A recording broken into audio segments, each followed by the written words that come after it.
Resource Center, and when it comes to estate planning, there's a term you hear a lot, Bruce, spend down. Kind of complicated. In my opinion, you almost have to look into the future to be able to do this. What does it mean, spend down? Spend down is the number you have to get down to in assets before you qualify for Medicaid when you're on your way to long-term care. Right. So in your estate, if you own a home, okay. If you own a car, okay. If you have a bank account, okay.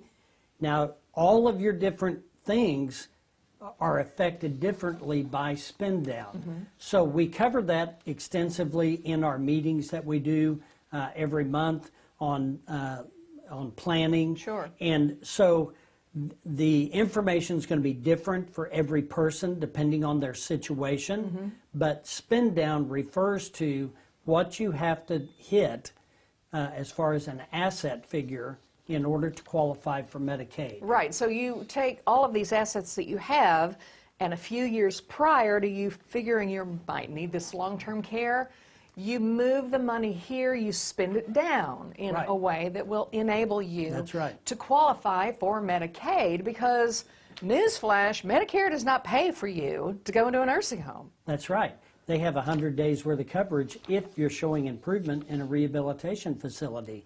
And so people have the misconception that their Medicare is going to cover them in long-term care, and it does not. It is more health-related, not care-related. Right. So it's a big misconception that people have.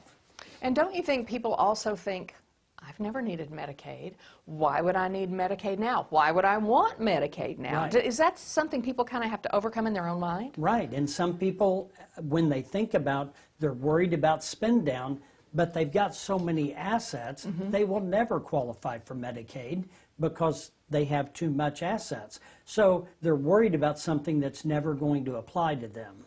So we try to clarify that in our meetings, and we try to get people the correct information. But like I said, everyone is different. So your concerns may or may not be my concerns with my family. Exactly. So I think that there has to be a lot of clarification when you're in that planning process. Okay, clarify this for me. What is Medicaid recovery?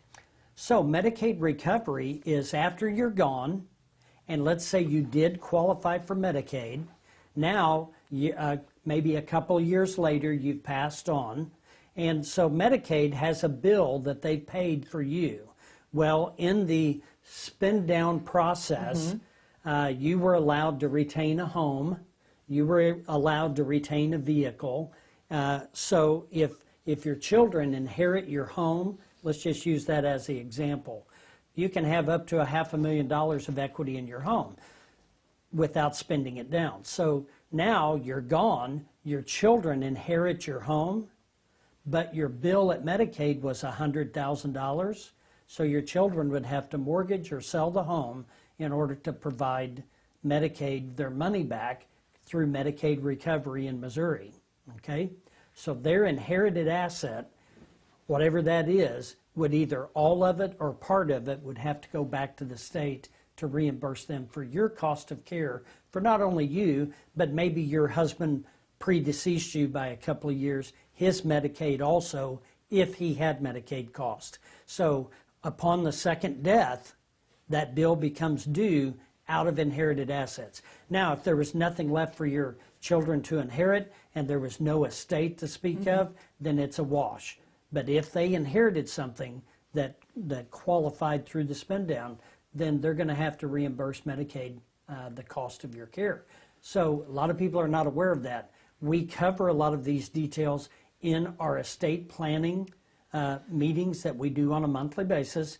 And you can go to our website, resourcecenterinc.com, or you can call the office, 882-1800, and I'll be glad that staff will get you familiar with the next date coming up and what's available. But in that process, we're going to have to navigate what's going to apply to you, what's not, what's going to be important to you and your family, and what's not.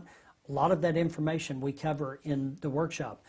There is the ability to do different types of trust documentation to offset the cost of your assets versus care costs. So irrevocable type planning, but you have to understand the ins and outs of that. So again, long-term care type planning, estate type planning, all this stuff takes a little thought, and it's different for everybody. So our meetings try to cover a lot of the basics so we can help you get pointed in the right direction. Yeah, and those meetings are free. Why wouldn't you learn Right. all about this? So check their Facebook page, check their website, come see Bruce Porter at the Resource Center.